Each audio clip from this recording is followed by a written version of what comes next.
Hello aspirants, मैं हूं आपका host Arjun Singh sir. I hope you guys are doing very good and fine. आप सभी की तैयारी बहुत हसीन चल रही होगी, चलनी भी चाहिए, एग्जाम्स आने वाले हैं। मैं आपको ये बात बोलना चाहता हूँ कि बहुत सारे मेरे स्टूडेंट्स को पॉलिटी में परेशानी आ रही थी, उसका समाधान लेके आया हूँ। ठीक है, वीडियो लंबी रहेगी, पहले ही बता रहा हूँ। हर क्वेश्चन पे 2-3 मिनट मुझे देने ही पड़ेंगे। ठीक है, इस वीडियो के बाद आपको पॉलिटी की और कोई आर्टिकल्स की, पार्ट्स की, शेड्यूल्स की वीडियो देखने की जरूरत नहीं पड़ेगी। इतना कॉन्फिडेंस मेरे पे रखना। ऑलराइट, पेन और पेपर ले लीजिए। आज हम लोग पढ़ने वाले हैं सारे आर्टिकल्स पॉलिटी के। ऑलराइट, शुरू करते हैं फर्स्ट क्वेश्चन की तरफ। फर्स्ट क्वेश्चन पे पहुंचने से पहले मैं आपको बोलता हूँ, लाइक कर दीजिएगा वीडियो। ठीक है, अच्छा बढ़िया फील होता है लाइक करने पे। Alright, let's go. देखिए, पहला सवाल है कि which article of the Indian constitution declares India as union of states. भारतीय संविधान का आर्टिकल, ऐसा कौन सा आर्टिकल है जो इंडियन यूनियन ऑफ स्टेट्स को डिनोट करता है। ठीक है, सबसे पहले सोच लीजिए। ठीक है, पर ऐसे मैं आपको आंसर बता देता हूं। आर्टिकल 1, ठीक है, of the Indian constitution states that India, that is Bharat, shall be a union of states. ठीक है, ये आर्टिकल डिफाइन करता है नेम और territory of the union. Article 1। अब इसके नोट्स कैसे बनाने हैं आपको, देखिए। आर्टिकल 1 नोट्स आपको कैसे बनाने हैं, आपने अपने पेन पेपर पर लिखिए आर्टिकल 1, हाइफन बनाइए। टेंस तीर बोलते हैं इसको, तीर। ठीक है, हाइफन ये होता है बस, डैश। ठीक है, तो तीर बनाइए और लिखिए आर्टिकल 1 क्या डिनोट करता है। Bharat shall be a union of states. Bharat shall be a union of states. ठीक है, अब इसमें आपको क्या हाईलाइट क्या करना होगा। आर्टिकल 1 को हाईलाइट कर दीजिएगा, भारत और यूनियन ऑफ स्टेट्स को हाईलाइट कर दीजिएगा, बस। ठीक है, चलिए, option A will be the right answer. Next question पे चलते हैं। Article 14 of the Indian constitution guarantees which of the following. Article 14 क्या गारंटी करता है बच्चों। आर्टिकल 14 आप सभी को पता होगा, राइट टू इक्वालिटी, समानता का अधिकार गारंटी करता है। ठीक है, equality before the law and equal protection of the laws within the territory of India. ठीक है, तो आर्टिकल 14 क्या बोलता है, right to equality. Option 2 will be your right answer. ठीक है, इसका नोट्स वही सिमिलर। आर्टिकल 14 साइड में लिखो राइट टू इक्वालिटी। ठीक है, हाईलाइट कर देना article 14 right to equality. A4 size के पेपर में नोट्स बनाइएगा। What does article 16 of the Indian constitution denotes. Article 16 of the Indian constitution क्या डिनोट करता है, equality of opportunity in public employment. ठीक है, मैंने आपको पॉलिटी के अभी 2 दिन पहले लेक्चर जो लिया था उसमें बताया था, एक हाइपोथेटिकल सिचुएशन दिया था, याद है, कि एक महिला है जो SHO है और उसका अगर प्रमोशन इसलिए नहीं रहा है क्योंकि वो एक वुमन है, तो वो आर्टिकल 16 लगा सकती है। ठीक है, तो option 1 will be the right answer. Equality of opportunity in matters of public employment, sorry, option 1। ठीक है, ध्यान रखिएगा इस चीज को। Article 19 provide several freedoms to the citizens of India.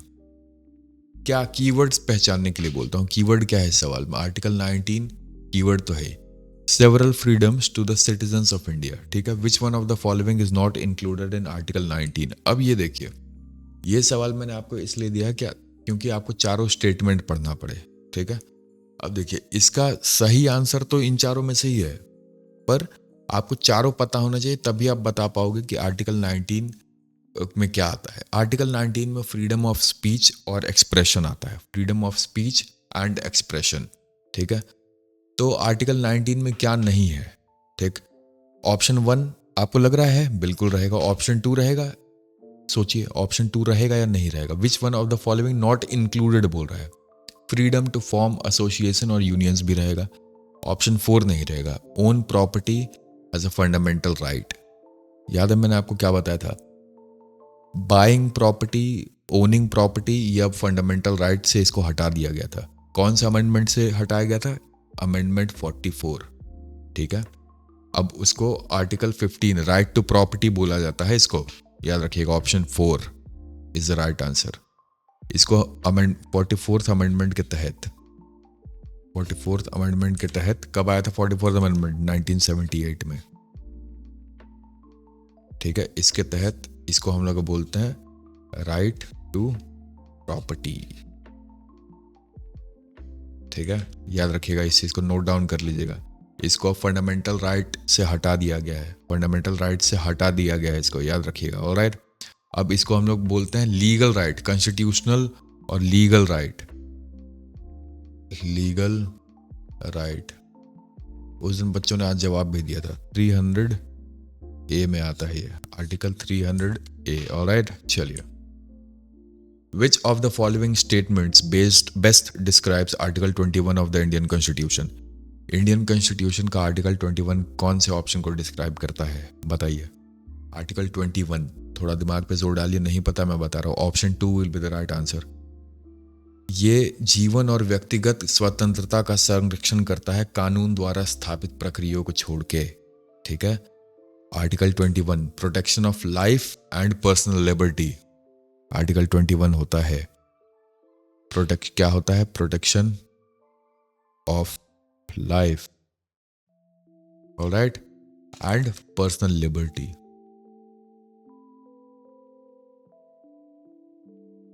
Liberty लिखिएगा इस चीज को। Which group of articles in the Indian constitution deals with the freedom of religion? उस दिन मैंने आपको क्या बताया था फ्रीडम ऑफ रिलीजन के लिए? Freedom of religion comes under article 25 to 28। ठीक है, ये आर्टिकल क्या कवर करता है? मतलब 25 to option A will be the right answer. Pre profession, practice and propagation of religion. आप मुसलमान हो, आप देखते हो क्रिश्चियंस को बोलते हैं कि आओ क्रिश्चियन बन जाओ, क्रिश्चियन बन जाओ। क्यों बोलते हैं? किस आर्टिकल में उनको बोला गया? आर्टिकल 25। ठीक है, समझ जाइए, आर्टिकल 25 से 28 तक ये चलता है। Option A will be the right answer. Doctor B.R. Ambedkar described which article as the heart and soul of the Indian constitution? बताया रखा है मैंने पहले भी, आज भी बताता हूं। आर्टिकल 32 अगर नहीं रहता तो जितने भी आर्टिकल्स हैं आपके, ठीक है, वो सारे चले जाते, कोई काम नहीं रहता। क्योंकि आर्टिकल 32 बोलता है राइट टू कॉन्स्टिट्यूशनल रेमेडीज। अब इसका मतलब क्या है सर?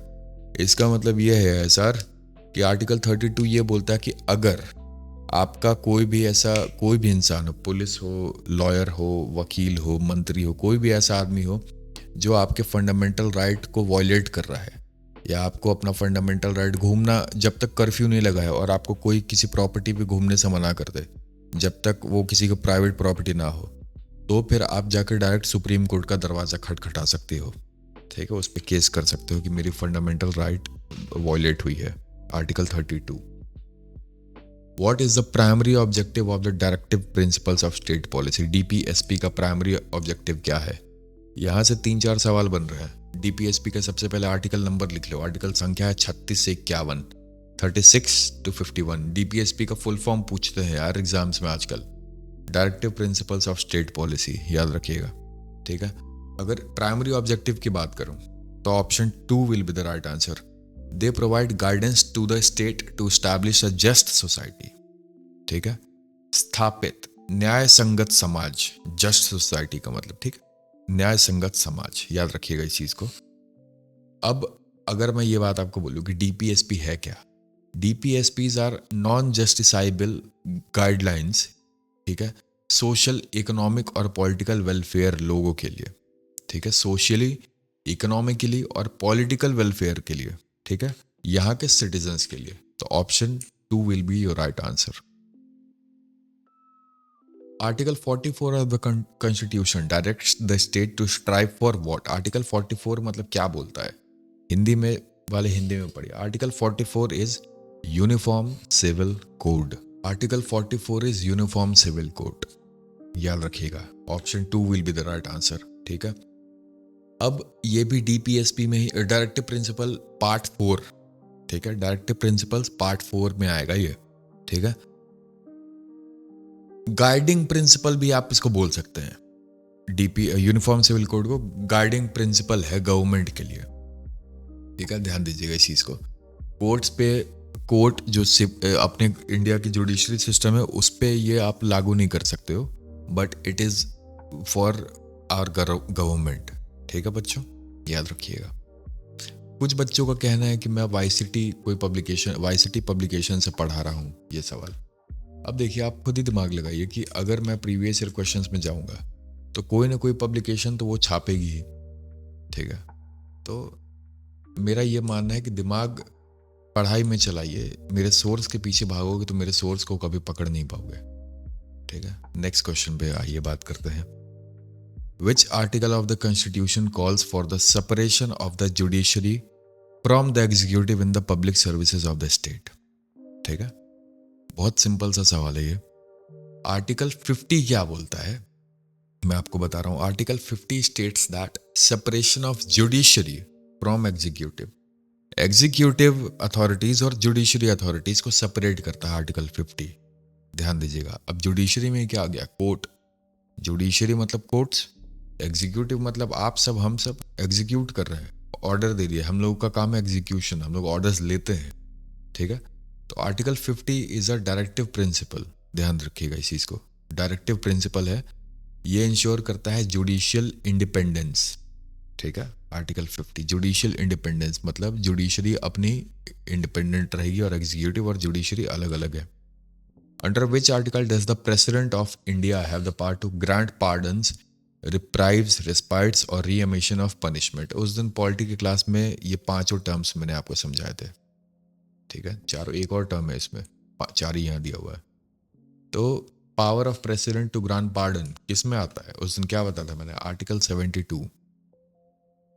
आर्टिकल 72 बोलता है कि मौत का नंगा नाच नहीं होना चाहिए कोर्ट में। फांसी हो रही है, अपील कर दीजिए, पर किसी किसी को मिलता है, हर किसी को नहीं मिलेगा। ठीक है, ध्यान दीजिएगा इस चीज को। आर्टिकल 72 ये प्रेसिडेंट के पास प्रोविजन पावर होता है, प्रोविजनल पावर है उसकी। ठीक है, नेक्स्ट क्वेश्चन पे चलते हैं बच्चों।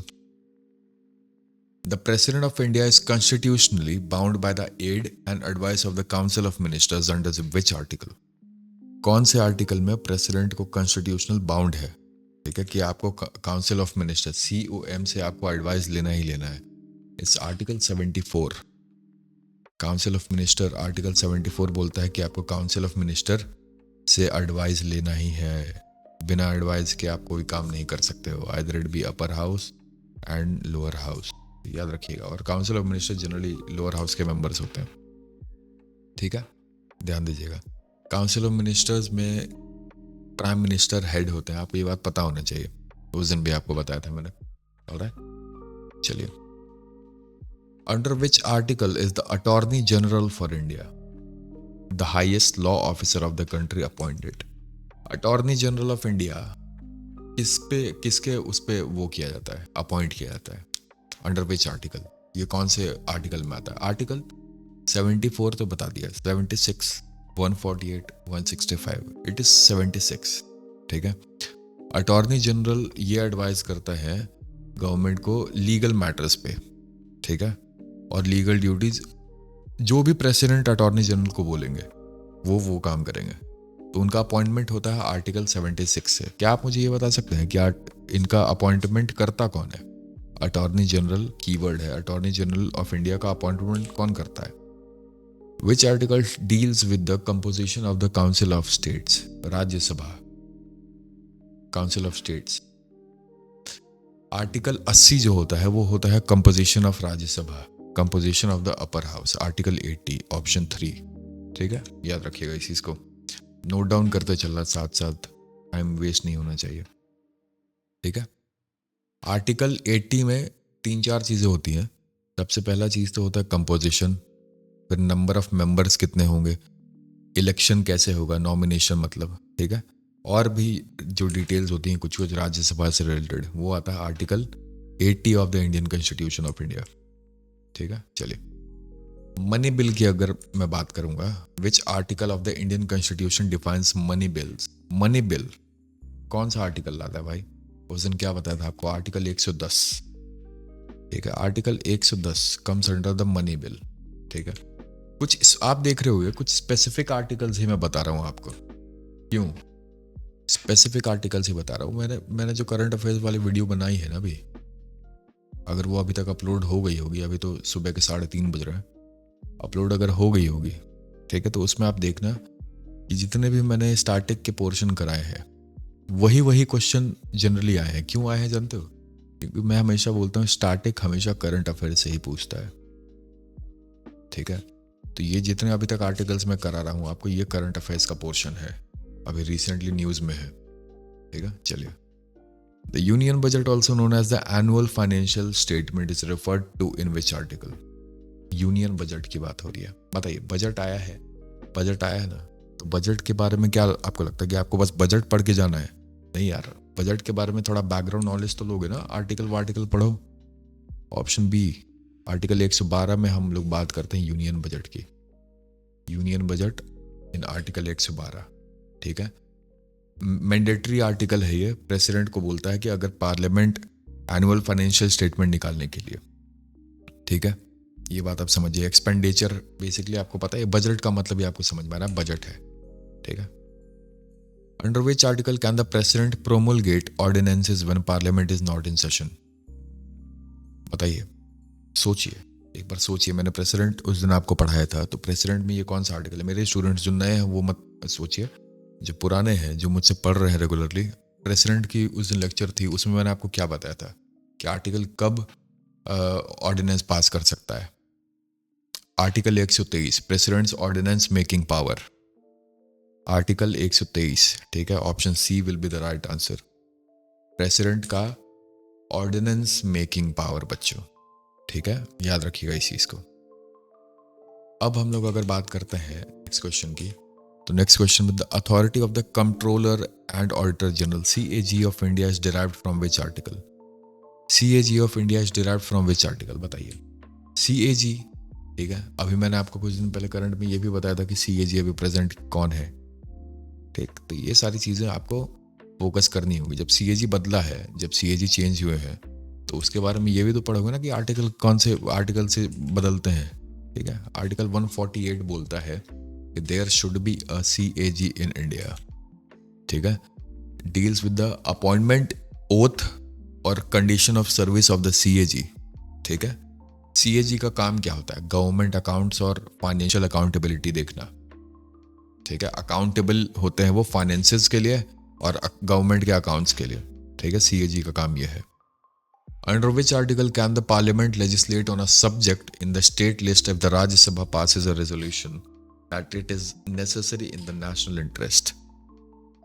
नेशनल इंटरेस्ट की बात हो रही है, कीवर्ड्स बता देता हूँ आपको, टफ क्वेश्चन है। Parliament legislate, state list, Rajya Sabha passes a resolution that it is necessary in the national interest, ठीक है। पूरा स्टेटमेंट ही कीवर्ड है इसमें, ठीक है। आर्टिकल 249 सोचो क्या बोलता है। आर्टिकल 249 ये बोलता है कि power of parliament, parliamentary power है to legislate on state subjects in national interest. तो article 249 will be your right answer, ठीक है। ये प्रोविजन बोलता है, ये मतलब यूनियन पार्लियामेंट जो है अपनी हिंदुस्तान की, उसको अलाउ करता है लेजिस्लेटिव फंक्शंस के लिए subject in the state list for a limited period of time, ठीक है। अगर नेसेसरी है भारत के संरक्षण के लिए, मतलब भारत को मतलब बेनिफिट पहुंचाने के लिए, तभी ये हम लोग यूज करते हैं article 249। Option A will be the right answer, option A1, right. Which article deals with the procedure for amendment of the Indian constitution? भारतीय संविधान में संशोधन की प्रक्रिया किस अनुच्छेद में वर्णित है? बताइए। Amendment of the Indian constitution, amendment मतलब चेंज। आर्टिकल 368 ये स्टेट करता है you can amend any any article, ठीक है। Amend, you can amend. सबसे ज्यादा इसका INC ने यूज किया है, अमेंडमेंट्स, अपने बेनिफिट्स के हिसाब से आर्टिकल चेंज करते गए वो, ठीक है। आर्टिकल 368 ये बताता है कि constitution can be amended, can be broken, can be changed, ठीक है, इंक्लूडिंग डिफरेंट प्रोसीडियर्स होते हैं डिफरेंट काइंड ऑफ अमेंडमेंट्स के लिए। अमेंडमेंट की लिस्ट अगर मैं आपको दूंगा तो 30-40 अमेंडमेंट्स हैं इसमें, ऑलराइट। चलिए, ये आपके बहुत बेसिक क्वेश्चन थे, ठीक है। अब मैं आपको CGL के क्वेश्चंस करवाऊंगा। ये बेसिक क्वेश्चंस थे, मतलब 20 तक मैंने बेसिक क्वेश्चन दिए थे, अब वापस 30, अब 30-40 क्वेश्चन और रहेंगे सीजीएल लेवल, मेंस लेवल के क्वेश्चन थोड़े, टीयर 2 एग्जामिनेशन, मतलब स्टेट लेवल, पीसीएस लेवल ऐसा। देखो, विच article of the Indian constitution deals with the citizenship at the commencement of the constitution?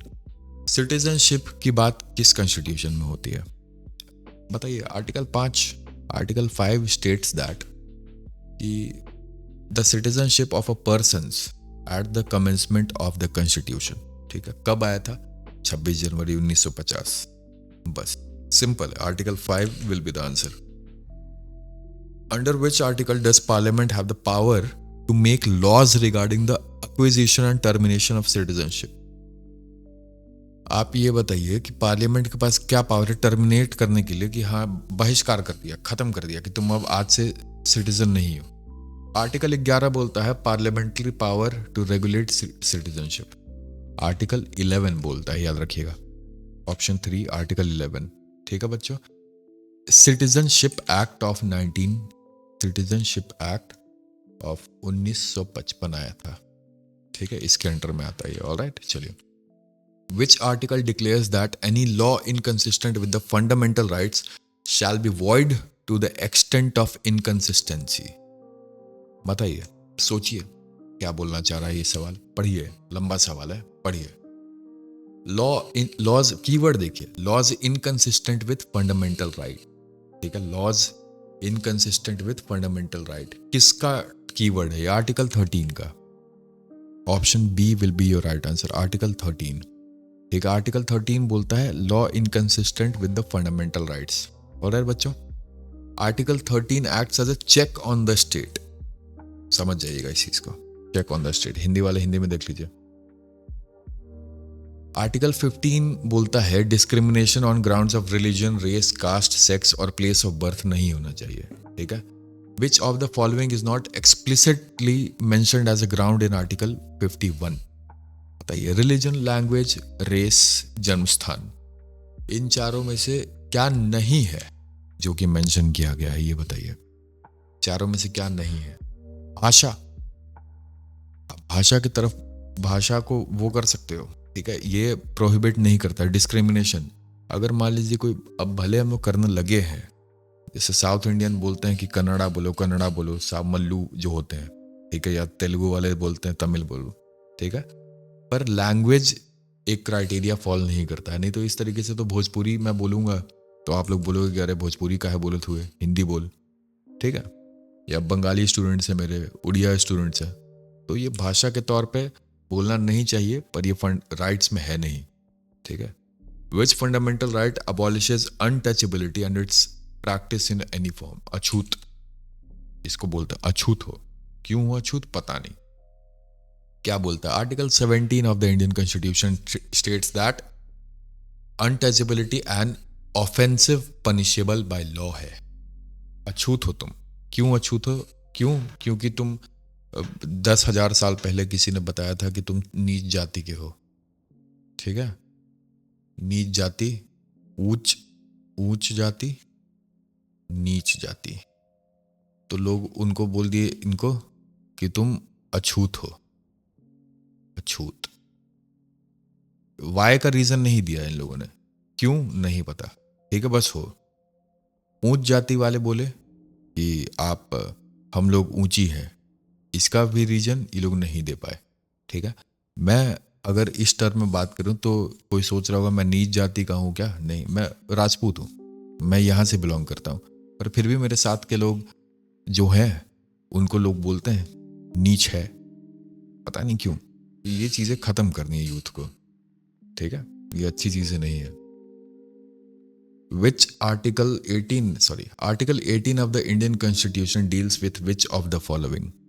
Abolition of untouchability, abolition of titles, equality before law, right to a fair trial. What does Article 18 states?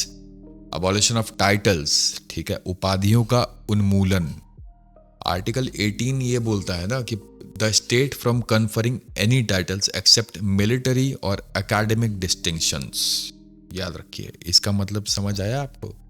उपाधियों का उन्मूलन नहीं होना चाहिए। Article 18 कहा गया titles, option B, abolition of titles. Which of the following protections is provided under Article 20 of the Constitution? Article 20 of the Constitution क्या बोलता है, बताइए, सोचिए। आर्टिकल 20 फंडामेंटल राइट्स तो मैंने आपको बता ही रखा है। Protection in respect of conviction for offences, no ex post facto law आता है, भूत लक्षी कानून निषेध, समझ गए, डबल जियोपार्डी, सेल्फ इंक्रिमिनेशन, ये सब प्रोटेक्शन, इसके खिलाफ प्रोटेक्शन दिलवाता है आर्टिकल 20। आर्टिकल 22 बोलता है, article 22 provides protection against arrest and detention, ठीक है। आर्टिकल 22 में ये कौन सा नहीं आता है, ये पूछ रहा है, इन चारों में से कौन सा नहीं आता, पढ़िए। The right to be informed of the grounds of arrest, विधिक सलाहकार के परामर्श का अधिकार, स्वयं के विरुद्ध गवाही देने के लिए बाध्य न किया जाना, 24 घंटों के भीतर निकटतम मजिस्ट्रेट के समक्ष। तो देखिए, सेल्फ इंक्रिमिनेशन मैंने अभी जस्ट आपको बताया, it comes under article 20 sub clause 3, article 22 में नहीं आता, ये याद रखिएगा, ठीक है। सेल्फ इंक्रिमिनेशन बच्चों, option C will be the right answer, ठीक है। Protection from being compelled to be a witness against one self, alright, option सी।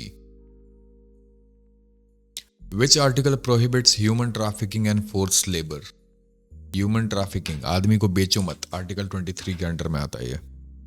आदमी को बेच नहीं सकते हो, पोस्ट लेबर भीख नहीं मंगवा सकते हो, नहीं तो मंगवाने वाला मंगवा रहे भाई, पर करवा नहीं सकता। Article 24 of the constitution prohibits the employment of children below what age in factories. ये सवाल का जवाब आप मुझे दो, मैं नहीं बताऊंगा। बहुत सारे बच्चों के दिमाग में आता होगा कि आर्टिकल मतलब एज 18 है, पर 18 ऑप्शन में ही नहीं है। एज 18 फैक्ट्री वर्कर्स के लिए क्या एज है, बिना गूगल किए दिमाग लगा के देना, ठीक है, मैंने तुम लोग को ऑलरेडी पढ़ा चुका है। बताइए, ऑप्शन 11, क्वेश्चन 11 है, article 29 primarily aims to protect which of the following. अनुच्छेद 29 की बात हो रही है। 29 आर्टिकल क्या बोलता है? Protection of interest of minorities, बच्चे, माइनर्स की बात हो रही है यहाँ, बच्चे की नहीं, माइनर्स की। तो माइनॉरिटीज कौन सा आर्टिकल में आता है? Article 29। Article 29 protects the interest of minorities by insuring they can conserve their distinct language, script और कल्चर। पारसी होते हैं स्वीट से लोग, ठीक है, वो असली माइनॉरिटीज है हमारे हिंदुस्तान में, ठीक है। वो बोलते हैं कि मतलब डोमिनेट कोई उनको ना कर सके, तो आर्टिकल 29 उनके प्रोटेक्शन के लिए है कि आप अपना कल्चर फॉलो कर सकते हैं, सारी चीज़ें कर सकते हैं, ये सीन है। Which article gives all religious and linguistic minorities the right to establish and administer educational institution of their choice? बताइए, ऑप्शन ए, बी, सी और D. Right of minorities to establish and administer educational institution, ठीक है, article 30 की बात हो रही है। इस एडमिनिस्टर एजुकेशनल, अपना स्कूल खोल सकते हो, ये एस्टैब्लिशमेंट की, ठीक है, तो आर्टिकल 30 बोलता है इसमें, ठीक है। आर्टिकल 29 क्या था? आर्टिकल 29 देखो ध्यान से, वो भी माइनॉरिटी के लिए ही है, वो उनके कल्चर और एजुकेशनल राइट्स के लिए है। और आर्टिकल 30 है कि तुम कोई भी एडमिनिस्टर एजुकेशनल इंस्टीट्यूशन, ये वो फलाने का ऐसा है, ऑलराइट। चलिए, if we talk about question number 13, validation of certain acts and regulation, 31B article होता है, कौन से शेड्यूल में आता है? आर्टिकल 31B, सबसे पहले यहाँ दो इन्फॉर्मेशन आप लिखिए। आर्टिकल 31B ये बोलता है validation of certain acts and regulation, ठीक है, जिन अधिनियमों और विनियमों को किस अनुसूची के तहत रखा गया है। ऑप्शन ए, बी, सी और डी। ये शायद 9th शेड्यूल या फिर 9th शेड्यूल में है। 9 × 27 1 4 - 2 9 से 9th शेड्यूल है ये, ठीक है, 9वीं अनुसूची में आता है। 9th शेड्यूल कब इंट्रोड्यूस किया गया था? Under first amendment 1951, option A. 9th schedule किया गया था फर्स्ट अमेंडमेंट में 1951, ठीक है, याद रखिएगा। इसका क्या बोलता है? Protect certain land reforms and other laws from judicial review, ठीक है, बस ये है सीन इसका।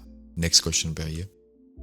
Which article empowers Parliament to modify or restrict the fundamental rights in their application to the armed forces and related forces? क्या बताया था मैंने उस दिन आपको? आर्टिकल 33 क्या स्टेट करता है? आर्टिकल 33 ये अलाउ करता है पार्लियामेंट को proper discharge of duties and maintaining discipline among the armed forces. ठीक है, याद रखिएगा आर्टिकल 33। क्वेश्चन 15 क्या बोल रहा है? Which DPSP directive principle DPSP specifically directs the state to promote justice based on equal opportunity and provide legal aids? बताइए DPSP क्या बोलता है? Promote justice based on equal opportunity. क्या बताया था मैंने? प्रोवाइड जस्टिस, जस्टिस किस में आएगा? Article 39 sub clause A, option 3 will be the right answer. ठीक है, जस्टिस की जब भी बात होगी डीपीएसपी से कब इंसर्ट किया गया था? 42nd amendment act of 1976। ठीक है, ये इंश्योर करता है कि no citizen is denied justice due to economic और डिसेबिलिटी। याद रखिएगा, किसी के पास पैसा ना हो, गरीब हो, डिसेबल्ड हो, तो फिर भी उसको जस्टिस मिलेगा। Equal justice and free legal aid, equal justice free legal aid, article 39 sub clause A.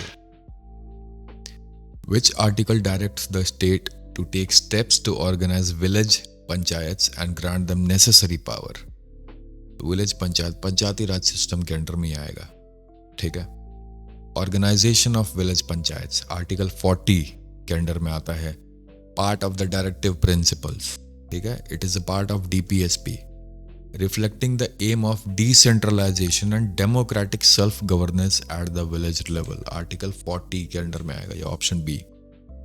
ठीक है, पंचायती राज सिस्टम का सवाल है, आता है, इंपॉर्टेंट होता है। Article 43 of the directive principle of state policy क्या बोलता है? आर्टिकल 43 की बात हो रही है, अभी हम लोगों ने 40 किया। लिविंग वेज फॉर वर्कर्स, इतना पैसा दीजिए कि उनका भी घर चल सके। ठीक है, तो आर्टिकल 43 में बात होती है इसकी, पर पूछ क्या रहा है? What for workers. अच्छा, लिविंग वेज फॉर वर्कर्स है। ठीक है, option B will be your right answer. Article 43 part 4 में है, ये बताता है कि the state to secure living wages, working conditions, insuring a decent standard of lifestyle. ठीक है, एक लाइफस्टाइल, इतना पैसा दो कि उनका लाइफस्टाइल चल सके, घर चल सके, ऑप्शन 2। ऑलराइट बच्चों, next question. Which article directs the state to provide early childhood care and education for all children until they complete the age of 6 years? ठीक है, एजुकेशनल राइट है ये। उस दिन भी बताया था early childhood care and education की बात हो रही है। It comes under article 45, option B will be the right answer. इसका एम क्या था? कि free and compulsory education for children up to 14 years. ठीक है, फ्री और कंपल्सरी मतलब मैंडेटरी है, देना ही देना है। आर्टिकल 45 को फिर मॉडिफाई किया गया था, कब? 86th अमेंडमेंट में, अमेंडमेंट एक्ट। ठीक है, to focus on early childhood care for kids under 6 year. 6 year. ठीक है, 86th अमेंडमेंट में इसके बाद क्या बताया गया? आर्टिकल 45 चेंज लाया गया कि 6 साल, 0 से 6 साल के जो बच्चे हैं उन पे भी स्पेशल केयर दिया जाए उनको। ठीक है, which article 46 directs the state to promote the educational and economic interest of which group? Article 46 क्या बोलता है? देखिए, ये आर्टिकल है 46 होता है शेड्यूल कास्ट, शेड्यूल ट्राइब्स और वीकर सेक्शंस के लिए। Promotion of educational and economic interest. ठीक है, एजुकेशनल और economic interest of SC, ST and weaker sections. Weaker sections में अब जरूरी नहीं है कि हर SC, ST वीकर ही हो या फिर हर जनरल मजबूत हो। ठीक है, लोग हैं, गरीब सब में होते, जाति देख के गरीबी नहीं आती है, ताकत देख के भी गरीबी नहीं आती है। ठीक है, तो अगर मैं इसकी बात करूँ इस सवाल की, तो आर्टिकल 46 क्या बोलता है? ऑप्शन 3 जो है, schedule caste, schedule tribes and other weaker sections को। ठीक है, एम क्या है इस आर्टिकल का? To protect these groups for social injustice and exploitation. कहीं देखते नहीं हो, कोई आदमी गरीब है तो उसको सब बहुत वो कर देते हैं, एक्सप्लॉइट कर देते हैं। 200 रुपया दूंगा, आके मेरे घर में पोछा लगाओ, झाड़ू लगाओ। तो आपके घर में भी ऐसा होता होगा, ठीक है। तो उनको पता नहीं है, आर्टिकल 46 चार्ज कर सकती है वो। Which article confers original jurisdiction on the Supreme Court in any dispute between the government of India and one or more states? Original jurisdiction confers original of Supreme Court. Supreme Court keyword है, Supreme Court से related। बताइए, original jurisdiction की अगर बात होती है SC की, supreme court की, इट्स आर्टिकल 131। ओरिजिनल jurisdiction का मतलब क्या है? इसका मतलब ये है, ओरिजिनल jurisdiction का मतलब है सुप्रीम कोर्ट फर्स्ट कोर्ट है हमारे हिंदुस्तान का, first court to hear such disputes. ये होता है ओरिजिनल जुरिस्डिक्शन का मतलब। It will come under article 131 of the Indian constitution, ठीक है। चलिए, under which article can the supreme court grant special leave to appeal? Special leave to appeal, SLA इसे हम लोग बोलते हैं, अगेंस्ट एनी जजमेंट और ऑर्डर बाय एनी कोर्ट और ट्राइब्यूनल इन इंडिया। ठीक, स्पेशल कोर्ट टू अपील मतलब special leave to appeal, ठीक है, sorry. It will come under the article 136। Alright, article 136 क्या बोलता है? डिस्क्रिमिनेटरी पावर, ठीक है। आर्टिकल 136 में आता है appeal on significant legal matters में, आप इंपॉर्टेंट लीगल मैटर्स में आप अपील दे सकते हो। Which article grants the Supreme Court the power to review its own judgments or orders? कौन सा आर्टिकल सुप्रीम कोर्ट को power to review its own judgement और ऑर्डर्स? बताइए, ये इंपॉर्टेंट आर्टिकल है। आर्टिकल 137, आर्टिकल 137 स्टेट करता है, ठीक है, कि आप अपना ही जजमेंट को रिव्यू कर सकते हो। ऑलराइट, चलिए। Which article states that the law declared by the Supreme Court shall be binding on all courts within the territory of India? Binding of courts, ठीक है, binding of courts की अगर जब भी बात हुई, ये कीवर्ड है, तो article 141 will be the right answer, option C, binding of courts, ठीक है। सुप्रीम कोर्ट का जजमेंट ये इंश्योर करता है आर्टिकल 141 की सुप्रीम कोर्ट का जजमेंट प्रेसिडेंट हो guiding all lower courts. President मतलब अगर सुप्रीम कोर्ट ने कोई जजमेंट दिया तो वो हर कोर्ट में, हर लोअर कोर्ट में ऑटोमेटिक एक लॉ की तरह जाएगा, ठीक है। आपको ये बात पता होना चाहिए कि अगर किसी जज ने कोई स्टेटमेंट पास किया है, तो अगर वो स्टेटमेंट पास किया है तो आप, वो ऑलरेडी एक कानून बन गया, नया कानून बन गया। आप उस कानून को सोच के खुद ही बोल सकते हो कि भाई ये जज ने ये स्टेटमेंट दिया था, ये कानून भी है अब, ऐसा। क्वेश्चन 24 बोल रहा है, the president can seek the advisory opinion of the supreme court under which article? President advisory कहाँ से कब ले सकता है सुप्रीम कोर्ट से? आर्टिकल 143 बोलता है। आर्टिकल 143 यही स्टेट करता है कि प्रेसिडेंट ले सकता है, ठीक है। बाइंडिंग नहीं रहेगी पर, ठीक है, परसुएसिव वैल्यू है इसकी, मतलब कि अगर प्रेसिडेंट लेता है सुप्रीम कोर्ट से तो प्रेसिडेंट उसको वैल्यू देगा। क्वेश्चन नंबर 25 पे चलते हैं। Which article deals with the high court in each state or a group of states? High court in each state, all right? बताइए, article 214, option A will be your right answer. There shall be a high court for each state, ठीक है, याद रखिएगा। High court हो सकता है एक state में, ये बोलता है आर्टिकल 214। ऐसा भी होता है कि हाई कोर्ट मल्टीपल स्टेट्स में सर्व कर सकता है या फिर किसी यूनियन टेरिटरी में भी, ठीक है। Under which article do high courts have the power to issue writs for the enforcement of fundamental rights and for other purposes? Writs की बात हो रही है। Writ what is a writ? बताया था आपको, रिट को वारंटो रिट्स का part है। Article 226, option A is right answer. क्या बोलता है ये? Writ jurisdiction of high court is broader than that of supreme court, याद रखिएगा इस चीज को, ठीक है। Which issues writs under article 32 only for fundamental rights, ठीक है बच्चों। चलो नेक्स्ट क्वेश्चन पे चलते हैं। Which article begins the provisions of for which articles begin the provisions for panchayat, part 9 of the constitution. Provisions of panchayat का आर्टिकल की शुरुआत कहाँ से होती है? देखो इसमें ना वो आर्टिकल होते हैं 243 से शुरुआत होती है इसकी, याद रखिएगा। आर्टिकल 243 से शुरुआत होती है। 243 to 243 Saplauso was inserted. कब इंसर्ट हुआ था? It was inserted by 73rd Amendment Act of 1992.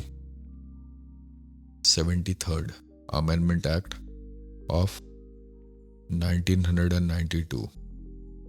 याद रखिएगा इस चीज़ को, पंचायती राज के लिए बेसिकली. ऑलराइट, चलिए. Under which article is the Finance Commission constituted to recommend the distribution of taxes between the Union and the states? Question number 28 है. Finance commission की बात हो रही है, ये तो आपको समझ में आ गया. फाइनेंस कमीशन में क्या पूछ रहा है? डिस्ट्रीब्यूशन ऑफ टैक्सेस, टैक्स का डिस्ट्रीब्यूशन. तो टैक्स का डिस्ट्रीब्यूशन की जब भी बात होगी तो आर्टिकल 280 को टिक कर देना. कीवर्ड क्या है इसमें? टैक्स. ठीक है. Finance commission is appointed by किसके? फाइनेंस कमीशन को कौन अपॉइंट करता है? क्या लगता है? प्रेसिडेंट. ठीक है. ये जो चीज़ें मैं बोल रहा हूँ ना, ये क्वेश्चंस तो ठीक है, जो चीज़ें मैं डिक्टेट कर रहा हूँ, ठीक है, कि कौन अपॉइंटमेंट है, कौन सा अमेंडमेंट है, ये सब चीज़ें नोट डाउन करते जाना. बात मान लो लेक्चर चल रहा है, ये क्लास 10th का क्लास नहीं है कि मैं आपको हर एक चीज़ लिख के दूंगा. और आलस हो तो फिर गवर्नमेंट एग्जाम की तैयारी छोड़ दो. आर्टिकल 29 क्या बोलता है? Question 29, sorry. Under which article is a right to property safeguarded as a legal और constitutional right, not a fundamental right? कौन से आर्टिकल में आया था बताइए? अभी जस्ट आपको कराया ये आर्टिकल. इसका सवाल का जवाब आप दे दीजिए.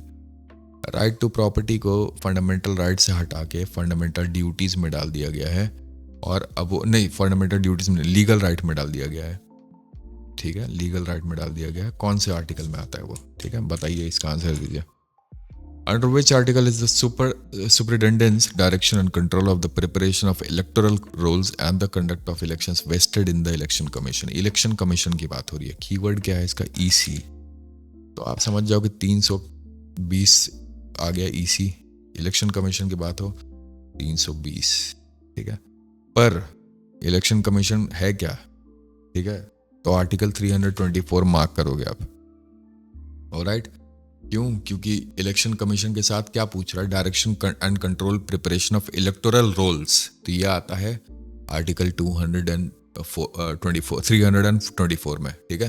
The election commission of India is vested with wide ranging powers to conduct free and fair elections to parliament, state legislature and officers of president and bloody vice presidents. Alright, याद रखिएगा इस चीज को. ठीक, are we done? Yes, we are done. देखिए, कुछ चीज़ें मैं आपको स्पेसिफिकली बताना चाहता हूँ कि नोट्स बनाना आपको सिखा दिया. ठीक है. आपको कॉन्फिडेंस नहीं हो, आप बेशक कहीं और से भी पढ़ सकते हो. पॉलिटी पढ़ लीजिए लक्ष्मीकांत से, यही मेरा सोर्स है. ठीक है. पर अब आज जब मैंने SSC का पेपर देखा है ना लाला, PYQ क्या मतलब, अभी फेब में इसके पेपर शुरू हुए हैं, 2 पेपर ही बस मैंने देखे हैं. तो अब मुझे जो कॉन्फिडेंस मेरा बूस्ट हुआ है जनरल अवेयरनेस के लिए, भाई ज्योग्राफी, हिस्ट्री और कहाँ से, करंट, ये 3 चीज़ें मैंने अभी पढ़ाई है. ठीक है, ज्योग्राफी, हिस्ट्री और करंट. देखिए, आर्ट एंड कल्चर अभी मैंने छुआ नहीं है. ठीक है, आर्ट एंड कल्चर मैंने नहीं छुआ, वहाँ से भी सवाल है, वो क्वेश्चन नहीं फंसे मेरे, पढ़ाया नहीं है. ज्योग्राफी से डिट्टो क्वेश्चन, हिस्ट्री से एकदम सेम टू सेम क्वेश्चन, और करंट के सेम क्वेश्चन. अब भाई उसके बाद तो मेरा कॉन्फिडेंस तो 7वें आसमान पे. ठीक है, चलिए, बढ़िया से नोट्स बना लीजिएगा, बढ़िया से पढ़िएगा. और एस्पिरेंट्स, आप सभी अगर मंगल में और शुभ रहे. ओम नमः शिवाय.